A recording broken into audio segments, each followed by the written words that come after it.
স্ক্রিনে অলরেডি একটা সুন্দর জান্নাতের পরিবেশের একটা ছবি দেখতেছেন, যে ছবি ভিডিও অলরেডি বাংলাদেশের দেশে প্রবাসে সবাই কথা বলতেছে যে এটা কেমন জান্নাত। যারা 5ই আগস্টের পর থেকে বাংলাদেশের জনগণদেরকে জান্নাতে কিভাবে যাইতে হয় নিয়ম কারণ শিখিয়ে যাচ্ছে, যেখানে তাদের জান্নাতের কেন্দ্রীয় সভাপতি ডক্টর মাসুদ বলছেন, একটা নারীর দিকে যদি আপনি একবার তাকান, ভুলবশত যদি আবার তাকান, তাহলে আমি ডক্টর মাসুদ যদি হয়ে থাকি তাহলে আমি ইবলিস শয়তান। আবার এটাও বলছেন আমাদের জামাত নেতা প্রধান ডক্টর শফিকও যদি ভুলবশত তাকান তাহলে তিনিও ইবলিস শয়তান। তাহলে এরা কোন শয়তান, এরা কোন জান্নাত?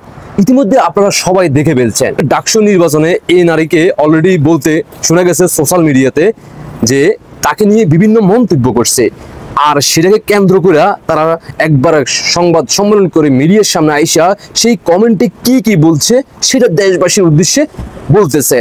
অন্যদিকে আবার একটু সংকোচ বোধ করতেছিল ওই জামাতের এই নেতা, অন্যদিকে আবার ওই আফা বলতেছে যে আপনি যদি স্পষ্টভাবে যদি না বলতে পারেন আমাকে দেন, আমি সুন্দরভাবে আরো জোরে দেশবাসীর উদ্দেশ্যে আমি বলি। কি কমেন্ট করছে তাহলে এইবার চিন্তা করেন, আসলে তিনি কোন পরিবার থেকে এই মেয়েটা উঠে আসছে? তিনি কি জানেন না জামাতের দল করতে হলে শরীরের কোনো অঙ্গ দেখা যাইতে পারবে না, না হয়তো জান্নাতে যাওয়ার সুযোগ থাকবে না? তাহলে তিনি কোথায় থেকে আসলেন? আসল কথা হচ্ছে তারা ক্ষমতার জন্য যে কোনো কিছুই করতে পারে।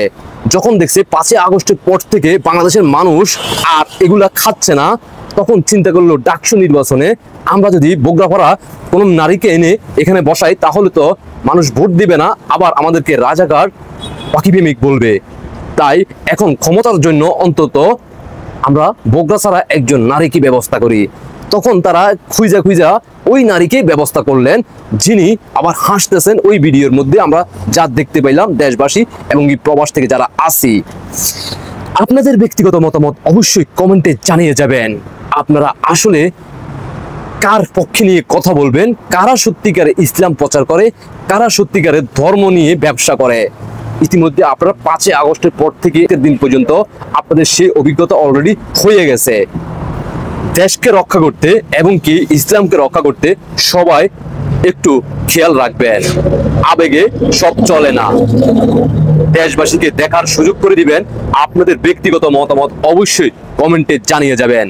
মনে রাখবেন, পাখি কখনো বাংলাদেশকে ভালোবাসতে পারে না, আর যারা ইসলামকে ব্যবহার করে, ধর্মকে ব্যবহার করে রাজনীতি করে, তারা কখনো বাংলাদেশের মানুষের জন্য কাজে আসবে না। ধন্যবাদ আপনাদেরকে।